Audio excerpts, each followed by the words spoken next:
오늘은 시장 잠깐 보고 댓글의 질문사항에 대해서 말씀을 드리겠습니다. 질문사항이 그거였을 거예요. 주식시장 투자하다 보면 심리적으로 막 요동치잖아요. 그런 부분들을 어떻게 해결하느냐 이런 부분이었는데 그 부분의 의견을 말씀드리겠습니다. 일단은 오늘 다우는 마이너스, S&P하고 나스닥은 플러스로 끝났는데 장 자체는 보면 밑으로 쭉 빠졌다가 후반부에 머리를 들면서 끝났어요. 세 개 다. 떨어진 거는 여기 보시면 뚝 떨어져서, 그러니까 어제 종가 이후 시작 스타트가가 상당히 밑에 있다가 쭉 장으로 밀어 올라가면서 끝났거든요. 그러니까 뭐 시장 자체 하루를 놓고 보면 괜찮은데 이제 S&P 500 지수도 최근 종가 기준에서 끝났고 나스닥은 종가보다 살짝 높은 수준에서 끝났습니다.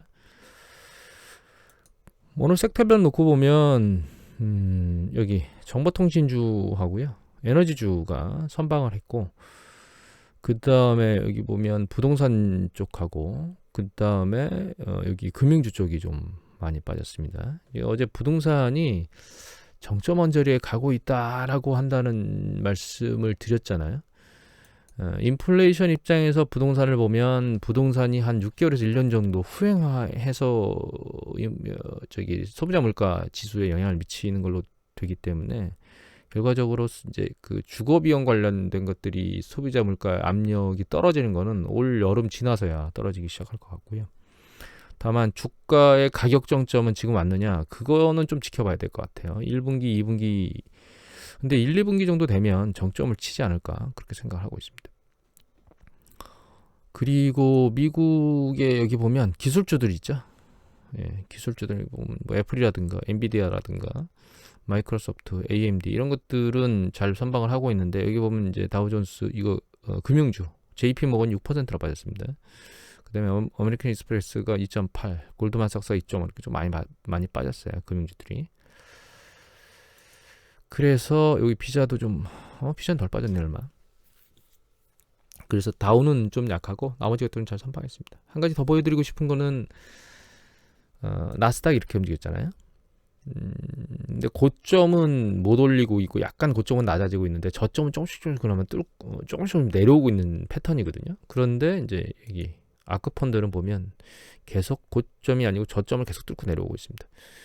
요새 캐시우드가 뉴스보도에 안 들리죠.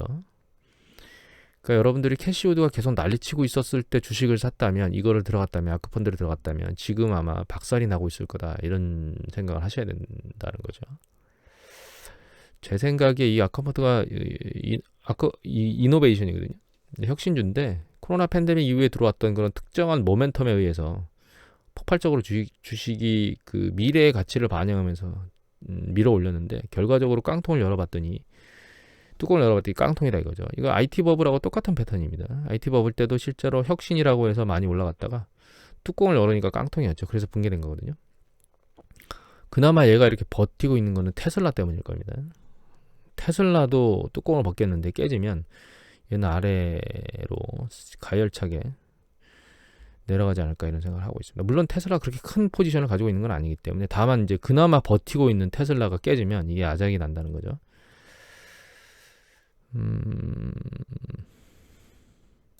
오늘 경제 지표 미국 나온 거는 그렇게 긍정적이지 않습니다. 리테일 세일이 코어가 보시면 뭐 전월 0.1%, 전월 대비 0.1 올랐는데, 그래서 0.2 올라갈 거라고 코어는 생각했는데 그게 아니고 마이너스 2.3 빠졌어요. 리테일 세일 전체로 놓고 봐도 이게 마이너스 1.9 빠졌습니다.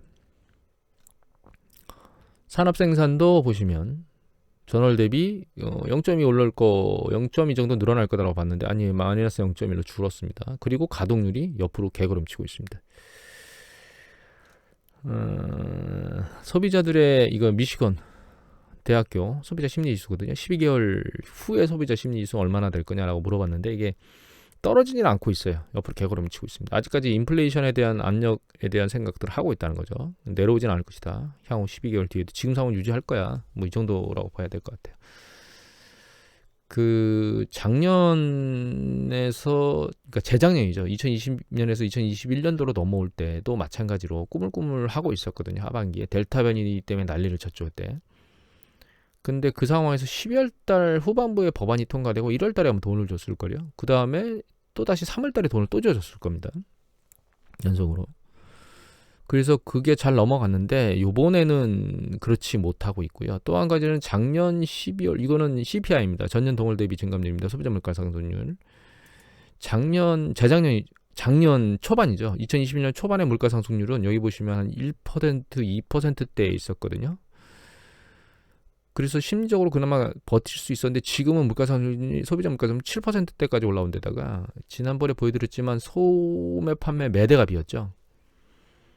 그러니까 결과적으로 사고 싶어도 살 수도 없지만 물건 가격이 너무 올라서 심리적 저항을 받고 있다 이렇게 봐야 될 것 같아요. 그래서 바이든 대통령이 지명한 이 블레이너드 연준 부의장이 인플레이션 얘기를 계속하고 있고 바이든이 뉴스에 33% 지지율 뭐 대통령 된 지 1년도 안 되는데 지지율이 곤두박질 쳤죠. 결과적으로는 연준 지금 행정부 쪽에서는 빨리 금리 인상을 높이기를 원할 겁니다. 생각보다 속도가 빨라질 거고 그 속도가 빨라진 것에 대해서 미국 주식시장이 어떻게 영향을 받을 것이냐라고 하는 부분이 가장 중요한 이슈인 것 같고요. 그게 끝난 줄 알았는데 지난번에 그 제롬 파월 연준위장이 얘기하는 게 근데 그게 제가 이미 말씀드렸지만 그 사람 이젠 제롬 파월 연준위장 얘기보다는 다른 연준이사들 얘기들을 유심히 잘 봐야 되고 그 강도가 좀 빨라지면 주식시장에 영향을 받지 않을까. 물론 이게 강도가 S&P 500 지수 보면 조정 받을 때마다 이렇게 잘 버티면서 올라가고 있어요. 나스닥은 버티긴 버티는데 추세적으로 내려오고 있죠. 이게 어느 쪽 방향이 더 셀지는 알 수가 없습니다. 지금. 다만 이게 갑자기 어느 날 손바닥 뻘렁 뒤집혀가지고 위에서 추세를 타고 올라가겠다 이런 생각은 아직까지는 할 수가 없는 상황인 것 같다. 중국 상해 지수도 오미크론 사태 때문에 머리를 못 들고 헤매고 있고 그리고 상해 지수하고 그러니까 상해 지수하고 CSI 300 지수입니다. 위에 있는 파란 게 CSI 300 지수고 밑에 있는 게 상해 지수거든요. 근데 최근 어제 주가 추이가 여기서 끝났는데 CSI 300 지수는 2021년도에 만들어졌던 저점을 뚫고 내려왔고요. 상해 지수는 아직 상단에 있긴 하지만 약세에 있거든요. 그래서 중국도 눈치 보기를 지금 열심히 해대고 있다. 하지만 저는 중국이 매수 타이밍 올 하반기에는 지금보다 좋은 성과를 보일 거라고 생각을 하고요. 일단 매수 타이밍을 잘 기다렸다가 매집은 해야 된다 이렇게 생각을 하고 있습니다. 예전에 한번 보여드렸지만 중국은 글로벌 주식시장에서 혼자 이탈하고 있다가 어느 순간에 한 번에 급등해서 올라가는 패턴을 보이는 그런 성향을 가지고 있거든요. 그런 기대감을 갖고 들어가는 거고 사실은. 근데 들어갈 때 그게 완성될지 실현될지 안 될지는 사실은 알 수가 없습니다. 그래서 조심스럽게 접근을 해서 정확한 타이밍에 잘 잡고 있으면 올해 다른 어떤 국가보다 성과가 많이 날 수 있는 패턴이 있을 수 있다. 생각으로는 오미크론 상황이 잘 정리가 되고 올해 총 3번의 국제 행사가 있거든요. 중국에서. 그 다음에 카타르에서 월드컵이 있는데 하여튼 그런 그 국제적인 행사들로 인해서 경제에 속도가 좀 붙으면 그때 좀 주식시장이 탄력을 받고 한번 움직일 수도 있겠다. 중국 시장이. 그런 생각을 좀 하고 있어요. 물론 다른 글로벌 국가도 올라가겠지만 상대적으로 소외됐던 주식이 탄력을 받고 올라갈 수 있는 예전에 보였던 성향을 보면 그런 가능성을 가지고 있다. 이렇게 생각을 하고 있습니다. 예, 주식시장은 여기까지만 보고요. 그 질문 어떻게 주식시장에서 주식을 매집하게 되면 왔다리 갔다리 하는 것에 대해서 심리적 컨트롤을 하느냐 답은 아주 단순할 수 있습니다. 뭐냐 자주 들여다보지 않으셔야 돼요. 다 똑같습니다. 주식을 사놓고 주식을 매일 들여다보잖아요. 그러면 올라갈 때는 즐거운 마음이고 떨어질 때는 안타까운 마음이 계속 반복해서 듭니다. 그래서 사실 내가 산 주식을 매일같이 들여다보는 것이 꼭 좋은 거냐? 그렇지만은 않아요. 물론 주식시장에 대해서 그 주가가 어떻게 움직이고 있는지 혹은 무슨 이슈가 발생했는지는 모니터링을 계속 해야 되지만 내가 투자한 주식이 손익이 지금 몇 %인지는 굳이 볼 필요가 없습니다. 그리고 내가 얼마에 샀는지도 굳이 기억하지 않으셔도 돼요. 저 같은 경우에는 일단 가장 먼저 중요하게 생각하는 게 경기 사이클이에요. 누차 말씀을 예전에도 드렸지만 현재 경기 사이클이 어느 국면에 있는가라고 하는 걸 잘 이해를 해야 됩니다. 그 국면에 이게 현재 존재하고 있는 국면이 경기 수축 국면과 아주 임박한 경기 정점 언저리에 있다라고 하면 그때부터는 스트레스를 좀 받아야 됩니다. 왜냐하면 모니터링을 계속 강화해야 되기 때문에. 근데 그렇지 않다. 향후 뭐 한 1년 정도는 경기 사이클에 문제가 없을 것으로 예측이 된다 그러면 굳이 스트레스를 받을 이유가 없어요. 다음번이 이제 산업 사이클입니다. 산업 사이클의 이해가 가장 어려운 부분 중에 하나인데 산업 사이클은 산업별로 전부 다 특성이 다양하기 때문에 이게 가장 경기 사이클보다 어쩌면 산업 사이클이 좀 더 어려울 수 있는 요소이기도 합니다, 사실은. 근데 제가 정리해서 보고 있는 것들은 이런 것들인데요. 지금 여기 이제 주식이나 이런 것들이 있는데 그건 제가 다 지워버렸습니다. 제가 여러분들한테 주식 소개나 이런 걸 하는 게 아니기 때문에. 근데 여기 보면 그 글로벌에서 트렌드가 되고 있는 게 있고 그다음에 우리나라에서 트렌드가 되고 있는 게 있거든요. 그러니까 이게 트렌드라는 얘기는 뭐냐면 흐름상 세계가 그렇게 흘러가고 있다는 뜻입니다. 그러니까 사람이라든가 산업이라든가 이런 것들이 어떤 방향으로 계속 흘러가고 있다라고 하는 것들인 거죠. 그런 입장에서 놓고 보면 그린 에너지 쪽하고 그다음에 메타버스가 가장 큰 화두로 지금 돌고 있다고 봐야 될 것 같고요. 그다음에 이 온라인머니는 뭐냐면 온라인 쪽 안에서 지금 계속 돈의 유통이 늘어나고 있거든요. 과거에는 온라인에서 도는 돈의 양이 상대적으로 굉장히 적었었어요. 이거가 폭발적으로 일어난 게 스마트폰 때문에 그렇습니다. 그리고 하이테크와 관련된 경쟁이 치열하고 메디컬 쪽은 뭐냐면 결과적으로 수명이 늘어나면서 사람 헬스케어 쪽이 많이 강화되고 있고 또 한 가지는 우리 스마트폰이나 이런 것들 때문에 서로가 서로의 삶을 공유하잖아요. 그래서 뷰티도 계속 강력해질 수밖에 없어요. 미용과 관련된 의술이죠. 뭐 의술이라기보다는 처치? 뭐 하여튼 표현이 좀 그런데 여하튼 그런 게 있고 우리나라 입장에서 놓고 보면 K컬처하고요. K컬처 때문에 만들어지는 브랜드 밸류 이런 것들이 우리나라한테는 가장 유리한. 물론 여기 안에 있는 것들이 같이 다 돌아요. 우리나라에서도. 근데 이거는 글로벌 전체적인 영역에서 포함되는 거고 우리나라만 꼭히 포함되는 건 우리나라 문화가 발전하고 있다는 겁니다. 그리고 우리나라가 글로벌에서 탑 경쟁력을 가지고 있는 산업 섹터들이 있죠. 이렇게 정리를 해서 봅니다. 이 중에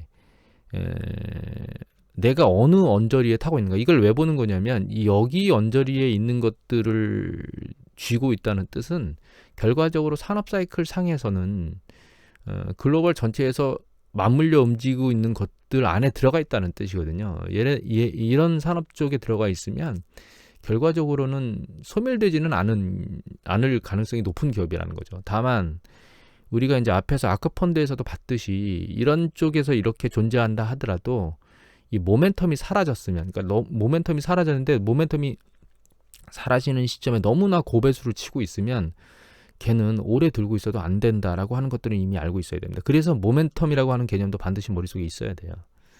그러면 이 산업 섹터 영역에 있는 것들 이외에 안정감을 가질 수 있는 영역은 뭐냐? 그게 이제 코카콜라 같은 주식들이에요. 혹은 뭐 콜게이트나 클로락스 이런 주식들은 이 큰 트렌드로 자리 잡은 건 아닌데 그냥 잔잔하게 흐른 냇물 갯가, 그러니까 우리 동네 갯가에 있는 주변에 있는 냇물처럼 냇가처럼 그냥 꾸준히 계속 그렇게 흘러가는 업종들이거든요. 그런 개념을 명확히 이해를 하고 어떤 산업을 어느 시점에 건드려야 될 것인가라고 하는 걸 이해를 해야 된다는 거죠. 또 한 가지 더 중요한 게 있는데 너무 과도한 배수에 올라와 있는 상단에 있는 것들을 잡으면 모니터링은 지속적으로 계속 강화를 해야 되는 그런 부분들이 있고요. 그렇지 않고 이게 저가에, 그러니까 조정받는 시점에 주식을 사게 되면 조정받을 땐 사실 주식 사기가 쉽지가 않죠. 왜냐하면 그만큼 그게 안 좋다고 얘기들이 나오고 있고 주변 경기가 안 좋다고 얘기가 나오고 있기 때문에 그런 시점에 주가를 잡는 게 쉽지가 않아요. 그런데 이제 전체적으로 조정받을 때 지금처럼 뭐 시장 전체적으로 흔들리고 있을 때 조정되고 있는 걸 잡으면 그거는 시장 전체의 움직임 때문에 잡히는 거지 개인 기업의 문제 때문에 잡히는 게 아니거든요. 흔들리는 게 아니거든요.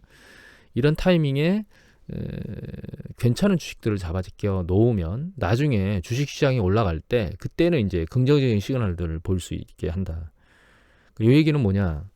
이 주식이 조정을 받는데 개별적인 것들로 조정을 받는 거냐, 아니면 전체 시장의 조정에 따라 조정을 받는 거냐에 따라서 잘 판단을 하고 주식을 싸게 사는 작업을 하게 되면 긍정적인 이제 결과를 얻을 수 있다, 이렇게 생각을 하는 거예요. 그래서 지금까지 말씀드린 걸 정리해드리면 경기 사이클을 이해해야 되고 있어야 되고, 그다음에 산업 사이클을 이해하고 있어야 되는데, 산업 사이클이 이제 큰 트렌드로 움직이는, 전체적으로 움직이는 트렌드가 있고, 아니면 그 트렌드가 아니지만 잔잔하게 항상 우리가 일상생활에서 움직이고 있는 주로 이제 소비재들입니다. 필수 소비재들, 그런 쪽에 있는 것들이 있는데, 그런 것들을 살 때 모멘텀이 극단화된 거 말고, 모멘텀이 이제 쭉 뻗었다가 손실되는, 이거 아크펀드 사례를 그래서 보여드린 겁니다. 쭉 뻗었다가 손실되는 거 잘못 잡으면 이제 단기간에 극대화를 할 수도, 이익의 극대화를 할 수도 있지만 잘못 잡으면 아예 깨질 수도 있다는 걸 명확히 이해를 해야 되기 때문에, 모멘텀이 극단화돼서 이제 사라지고 있는 시점에서는 그런 주식들은 접근하지 않으시는 게 좋아요, 조정받을 때. 그리고 전체 시장이 조정받을 때 같이 내려가 있는 것들 중에서 괜찮은 산업 사이클 안에 있고 가치 배수가 적당한 것들을 이제 사고 싶지는 않지만 사두면 나중에 긍정적인 이익을 얻게 될 수밖에 없다라는 거죠. 한 가지를 더 말씀을 드리면, 세부적인 예를 그냥 하나, 최근 걸 하나 드려보면, 여기 보시면, 여기 볼까요? 예, 이게 코스피 지수거든요, 얘가. 이 캔들 차트로 볼까요? 예, 이 캔들 차트가 코스피 지수고요. 이 보라색 차트가 삼성전자입니다. 이게 작년 2021년도부터 최근까지의 차트인데, 보시면 같이 움직였다가 어느 순간에 삼성전자가 소외돼서 움직이죠. 얘는 코스피는 올라가고 있는데 얘는 떨어지고 있고, 그리고 떨어지는 강도가 상당히 세죠, 다른 것들보다. 그죠? 그런데 최근 패턴을 보면 어떻게 됐느냐, 보시면 내려오다가 얘는 옆으로 개걸음을 치고 있는데 얘는 위로 올라가고 있죠, 삼성전자가. 계속 작년에 말씀드렸던 게, 빠르면 삼성전자가 작년 하반기부터 좀 움직일 거다, 이런 얘기를 드렸었는데, 최근 패턴은 요거보다 좀, 그러니까 그때 말씀드릴 때는 근거가 사실은 그렇게 없었어요. 근데 최근은 패턴을 보시면, 이게 차이나 플래시 마켓이라고 하는 사이트거든요. 여기 잘 보시면 이게 낸드 메모리 가격대거든요. 바닥을 치고 올라오고 있습니다. 머리를 살짝 들고 있죠. 올라오고 있습니다. 바닥 하락이 끝났어요. 그 다음에 이거 D램입니다. D램은 좀 더 빠른 속도로 올라오고 있거든요. 이게 메모리 반도체들이거든요. 그러니까 메모리 반도체 가격이 계속 떨어지는 것 때문에 삼성전자가 짓눌리고 있었는데, 최근은 그 패턴이 바뀌었다는 거예요. 물론 이게 매출 증가나 이런 것들을 폭발적으로 일으켜서 삼성전자가 빠른 속도로 올라가겠느냐라고 하는 건 알 수가 없습니다. 그건 뭐 투자자들이 어떻게 모든 사람들이 종합적으로 만들어진 건데, 만들어서 만들어지는 거기 때문에. 근데 최근 패턴이 뭔가 바뀌었다는 거예요. 그게 메모리 반도체 쪽의 가격 패턴이 상당히 중요한 이슈였는데 최근 바뀌었죠. 재고에 대한 얘기들도 스물스물 괜찮게 나오고 있거든요. 그러니까 이런 상황에서 주식시장이 이렇게 흔들릴 때, 이렇게 뭔가 큰 패턴이 바뀐 이런 주식들에 관심을 갖는 것도 상당히 좋은 겁니다. 물론 작년에 이렇게 저점으로 곤두박질 쳤을 때 사놨으면 가장 바닥으로 잡은 게 아닌가, 이런 생각을 하게 되고요. 작년에 중반쯤 한 8만 원대 초반대에 잡은 것도 문제가 있는 건 아니에요. 항상 우리가 저점에서 잡을 수 있는 건 아니기 때문에. 결과적으로는 산업 사이클에서 특정한 어떤 중요하게 봐야 되는 지표들을 알고 있어야 된다는 것도 여러분들은 좀 알아야 될 부분이고요. 또 한 가지, 이거 보면 이게 다른 패턴이거든요. 이거 한국조선해양입니다. 여러분들 한국조선해양 보면 수주가 계속 뭐 좋다, 글로벌 탑이니 작년보다 좋다는 또 막 이런 얘기를 다 계속 해대고 있죠. 작년에도 계속 나왔는데 결과적으로는 작년 5월 달에 정점을 치고 붕괴되잖아요. 그리고 머리를 못 들고 있죠. 이건 HMM 현대상선입니다. 현대상선 같은 경우에 보시면 작년에 한번, 그러니까 재작년 한번 오르고 작년도에도 초반부에 쭉 밀고 올라가서 얘도 5월 달에 정점을 쳤어요. 5월 말에. 근데 여기 그러니까 이거는 한국관세물류협회인데, 이거 중국의 컨테이너 지수거든요. 이 컨테이너 지수 모두가 작년도에 초반부에는 헤매고 있다가 후반부에 계속 들려 올라갔습니다. 작년도 하반기까지. 근데 주가는 5월 달에 정점 치고 그 뒤로는 흘러내렸죠. 그러니까 이게 운임은 계속 올라가고 있는데 주가는 반대로 움직였다는 뜻이에요. 보면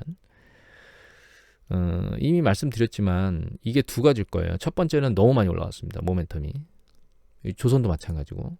두 번째는 이 조선 같은 경우에는 일단 수주를 잘득해 놓고 이게 이익으로 반영되는 데는 시간이 걸리거든요. 계속 이게 그 배를 만드는 과정 뒤에 뭔가 만들어지는 거기 때문에, 그러니까 초반에 급등하고 나서 실제로 그 모멘텀 작동이 끝나고 나면 실제로 추가적인 액션이 나오지 않는다는 거죠, 주가가.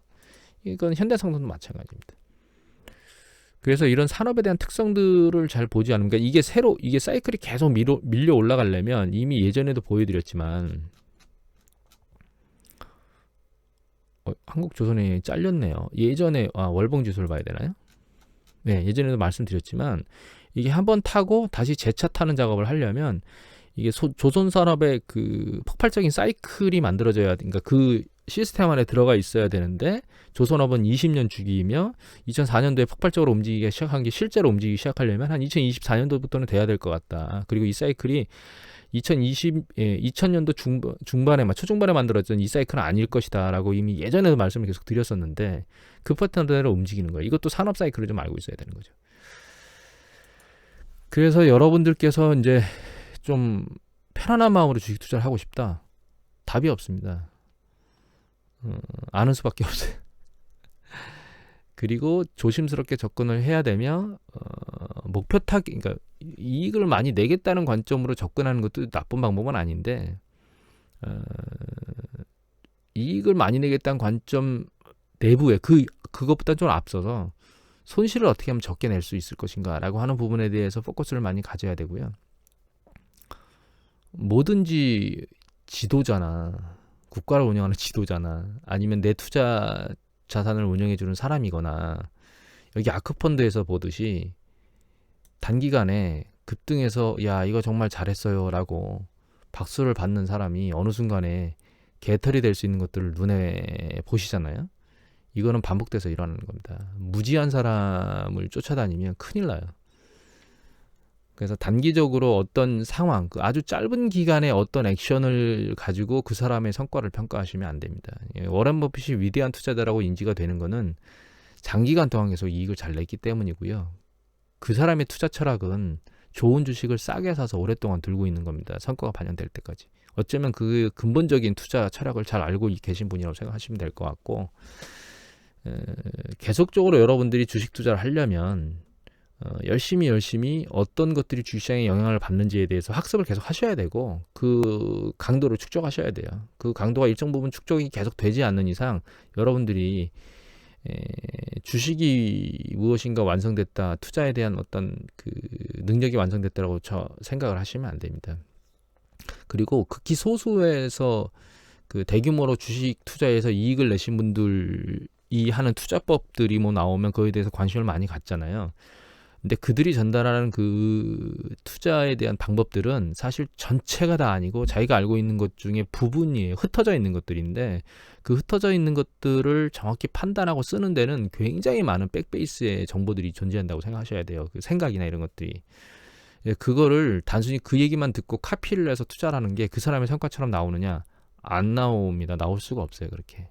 그런 부분들을 감안해서 좀 조심스럽게, 주식시장은 정말 위험한 거다, 조심스럽게 접근해야 된다, 이런 마음까지 가지고 계셔야 여러분들의 투자하는 마음이 좀 상대적으로 편하지 않을까? 이렇게 생각을 합니다. 이게 도움이 되셨을지는 모르겠어요. 결과적으로는 많이 알아야 된다 이런 얘기를 드린 것뿐이 없는데, 많이 알기 전에 조심해야 될 건 모멘텀이라고 말씀을 드리고 싶어요. 예전에 그 얘기 드렸죠.